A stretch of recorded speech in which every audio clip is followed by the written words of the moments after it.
జై శ్రీమన్నారాయణ. మీ శ్రీవారదాసుడు. మృత్యు యొక్క భయాన్ని పోగొట్టేది, మనలో ఒక నూతన తేజస్సుని ప్రసాదించేది ఏంటి అంటే, మీ అందరికీ చాలా మట్టుకు తెలిసిందే, మృత్యుంజయ మంత్రము. అంటే త్రయంబకం యజామహే సుగంధిం పుష్టివర్ధనం ఉర్వారుకమివ బంధనాత్ మృత్యోర్ముక్షీయమామృతాత్. ఈ యొక్క మృత్యుంజయ మంత్రం ఏదైతే ఉందో, ఈ మంత్రం గాయత్రీ మంత్రంలాగే అతి శక్తివంతమైన మంత్రము. బాగా గుర్తుపెట్టుకోండి. ఈ మంత్రం రోజు జపించడం వల్ల ప్రథమంగా మృత్యు భయాన్ని పోగొడుతుంది. నూతన తేజస్సు మన మొహంలో మనకి తెలియకుండానే అతి శక్తివంతమైన అద్భుతమైన తేజస్సు మన మొహంలో వెలువడుతుందన్నమాట. అంత శక్తివంతమైనటువంటిది ఈ మృత్యుంజయ మంత్రము. దీని యొక్క అర్థం కూడా నేను మీకు ఇప్పుడు చెప్తాను, శ్రద్ధగా వినండి. ఓ త్రినేత్రుడా, ఓ శంకర భగవాన, నేను మిమ్మల్ని ఉపాసన చేస్తున్నాము. దానివల్ల మాకు శక్తి లభిస్తుంది, మృత్యుం యొక్క భయం పోతుంది. మీ ప్రార్థన వలన మాకు సుఖము సంతోషము లభిస్తుంది. అంతేకాకుండా శారీరకంగా మానసికంగా పుష్టిని ఇస్తుంది. అంటే శారీరకంగా మానసికంగా కూడా ఒక శక్తిని ప్రసాదిస్తుంది. మీ ప్రార్థన వలన అన్ని రకాల రోగాల నుంచి, దుఃఖాల నుంచి, అంతేకాకుండా వృద్ధాప్య బాధల నుంచి కూడా మమ్మల్ని బయటపడేస్తుంది. వృద్ధాప్య బాధలు అంటే ఏంటండి? ఒక్క మాట, చాలామంది వృద్ధాప్యం వచ్చేసి మంచాన్ని పడతారు. అంటే మంచం మీద పడుకొని అన్ని పనులు కూడా అక్కడే ఎవరో ఒకళ్ళు సహాయం తీసుకుంటూ చేస్తూ ఉంటారు.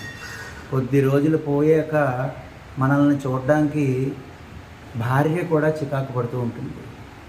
అలాగా అప్పుడు మనకు అనిపిస్తుంది, శరీరాన్ని విడిచిపెట్టేయాలి, నేను చనిపోవాలి, దీనికన్నా చనిపోవడమే సుఖం అన్నంతలాగా అనిపిస్తుంది. అప్పుడు మృత్యుదేవత కూడా, అంటే మన కర్మల వల్ల మృత్యుదేవత కూడా వచ్చి తీసుకెళ్ళదు. మనల్ని చావుకి వెళ్ళడానికి అధికారం ఉండదు, మృత్యుదేవత వచ్చి తీసుకెళ్ళదు.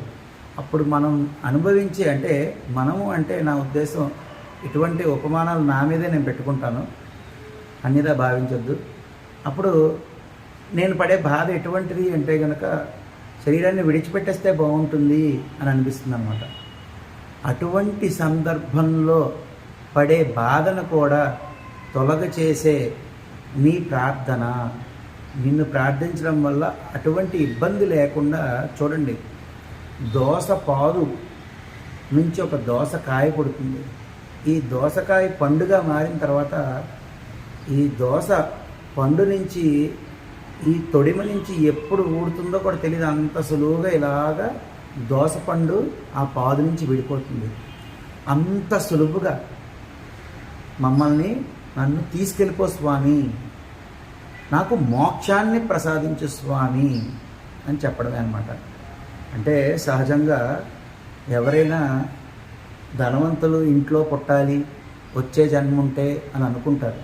కానీ అది అలాగా అనుకోకూడదు, ఎప్పుడు అది పొరపాటు. ధనవంతులు ఇంట్లో పుట్టితే కష్టం ఉండదా? ధనవంతులు ఇంట్లో పుట్టితే క్యాన్సర్ రాదు అని నమ్మకం ఉందా? ఏదైనా కష్టం అనుభవించాలి కదా ఎప్పుడు కూడా. అందుకనే పెద్దలు చెప్పారు, అనాయాసైన మరణం వినా దైన్యైన జీవితం అనే శ్లోకాన్ని చెప్పారు. అంటే అనాయాసంగా నాకు మరణాన్ని ప్రసాదించు స్వామి అని చెప్పారన్నమాట.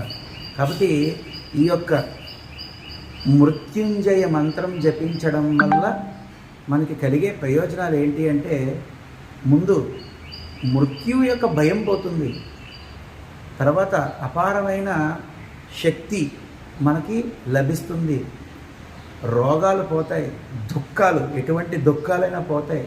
అంతేకాకుండా అంచెలో మనకి మోక్షాన్ని కూడా స్వామివారు ప్రసాదిస్తారు. అంతేకాకుండా ఈ మంత్రాన్ని సాధన చేసే వాళ్ళకి సర్వార్థాలు కూడా ప్రసాదిస్తుంది. కానీ ఒకటి, ఆర్తితో మనసంతా స్వామివారి మీద లగ్నం చేసి సంపూర్ణమైన భక్తితో పూర్తి విశ్వాసంతో గనక మీరు ఈ మంత్రాన్ని కనీసం రోజుకి 11 సార్లు, ఎంత సమయం తీసుకుంటుందో చెప్పండి, 5 నిమిషాలు కూడా పట్టుకో. ఈ యొక్క మృత్యుంజయ మంత్రాన్ని గనక మీరు ఈ విధంగా భక్తి శ్రద్ధలతో విశ్వాసంతో ఆర్తిగా ఆచరించినట్లయితే ప్రతిరోజు దానివల్ల వచ్చే ఫలితాలు మీకు ఇప్పుడు చెప్పాను. మీకు ఎవరికైనా ఉపయోగపడుతుంది అంటే ఖచ్చితంగా ఉపయోగించుకోండి. నచ్చితే 10 మందికి షేర్ చేయండి. అంతకుమించి నేను ఏం అడగను. ఎవరో ఒకరు చూసి వారికి కష్టంలో ఉన్నవారు ఖచ్చితంగా ఉపయోగించుకుంటారా అని నా తాపత్రయం, తపన. నేను ప్రతి వీడియోలో కూడా ఒక మాట చెప్తున్నాను. ఎందుకంటే ఇదంతా నేను చేశానండి, నాకేం అవ్వలేదండి అంటే దానికి నేనేం చేయలేను. ఎందుకు అంటే అది మీకు పూర్తి విశ్వాసం కలిగి ఉండాలి. మీరు సత్ప్రవర్తన కలిగి కూడా ఉండాలి. మనం ఏదైనా ఆచరిస్తున్నాం పూజ అంటే సత్ప్రవర్తనతో, విశ్వాసం, నమ్మకంతో మీరు ఆచరిస్తే నిజంగా చెప్తున్నానండి, అత్యద్భుతమైన ఫలితాలు వచ్చి తీరుతాయి. ఏమంటే ఈరోజు హిమాలయ పర్వతాల్లో మంచు కురుస్తూ ఉండగా అక్కడ కూర్చుని ఋషులు, ఎంతోమంది ఋషిత్వం వహించిన వారు, ఎంతోమంది సాధువులు ఐసు అంటే మంచు వర్షం పడిపోతూ ఉన్నా కూడా అలాగే కూర్చుని వాళ్ళు మంత్రం జపిస్తూ స్వామివారి యొక్క నామం జపిస్తూ ఉండగలుగుతున్నారు. అంటే మనం ఎండకుండలేం, ఏసీ వేసుకుంటే ఉండలేం, చలికాలంలో ఉండడం, వర్షానికి తడవలేం. అంటే అక్కడ ఏంటి, వాళ్ళు మనుషులు కదా, మనం మనుషులమా? లేకపోతే మనం మనుషులు కదా, వాళ్ళే మనుషులు చెప్పండి. వాళ్ళు కూడా మనలాగే మనుషులే కదా. మరి వారు ఎందుకండి అంతలాగా ఉన్నా కూడా వారికి ఏం అవ్వట్లేదు? ఐసు గడ్డల మీద కూర్చుని కేదార్నాథ్ అక్కడ ఐసు గడ్డల మీద కూర్చుని వాళ్ళు సాధన ఎందుకు చేయగలుగుతున్నారు కదలకుండా? ఏమైనా అవుతున్నదా వారికి? ఏం అవ్వట్లేదే. ఎందుకు అంటే నన్ను అర్థం చేసుకుంటారని నేను ఈ మాట చెప్తున్నాను. మనము మనుషులమే, వారు మనుషులే. కాకపోతే వారు అతి విశ్వాసం, నమ్మకం, సాధన అదే పని మీద సాధన చేసి ఎటువంటి అంటే ప్రకృతి కూడా వాళ్ళని ఏం చేయలేని స్థితికి వాళ్ళు తీసుకెళ్ళగలిగారు. వాళ్ళ దగ్గర నమ్మకం ఉంది, సాధన చేయగలిగారు, సాధించారు. చూడండి అక్కడ కూర్చొని శుభ్రంగా నామం చదువుకుంటే ఎంత సంతోషంగా ఉంటుందో, పులకరించిపోతుంది. మనం చేయగలిగేది ఏంటి అంటే కేవలం సాధన. చెప్తున్నాను, ఒక్క మనిషి తలుచుకుంటే చేయలేనిది ఏది ఉండదండి. కానీ ఒకటే చెప్తున్నాను, భగవంతుడి యొక్క కృప కావాలి అన్నా కూడా శరణాగతి వేడుకుని పూర్తి విశ్వాసం ఆయన మీద వదిలేస్తే ఖచ్చితంగా అనుకున్నది సాధించి తీరగలుగుతాం. కాబట్టి ప్రతి ఒక్కరూ కూడా ఆచరించండి. ఆచరించి మంచి ఆరోగ్యాన్ని పెంపొందింప చేసుకుని సుఖ సంతోషాలతో ఉండాలి అని చెప్పి మనస్ఫూర్తిగా కోరుకుంటాను. పిల్లలకు కూడా నేర్పండి. ఈ ఏజ్ నుంచే, చిన్నప్పటి నుంచే పిల్లలకు కూడా నేర్పిస్తే వారి పిల్లలకి నేర్పిస్తారు.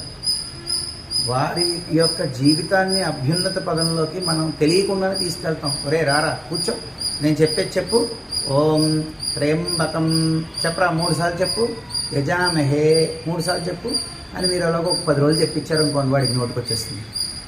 వాడు ఏ పనిలో ఉన్నా శుభ్రంగా పని చేసుకుంటూ చదువుకుంటాడు. అది ఎవరిని ఉద్ధరిస్తుంది చెప్పండి? మీ పిల్లలనే కదా. నేను ఎప్పుడు చాలా వీడియోల్లోనూ బాధపడేది ఏంటంటే మన పిల్లలకి నేర్పండి అనే చెప్తూ ఉంటాను. ఎందుకంటే వాళ్ళ అభ్యున్నత గురించే కదా మనం ఎంత కష్టపడినా, ఎన్ని పూజలు చేసినా, ఎంత సంపాదించినా. దయచేసి పిల్లలకి ప్రతి ఒక్క స్తోత్రము, శ్లోకం వచ్చేలా నేర్పండి. శ్రీమన్నారాయణ, మీ శ్రీవారదాసులు.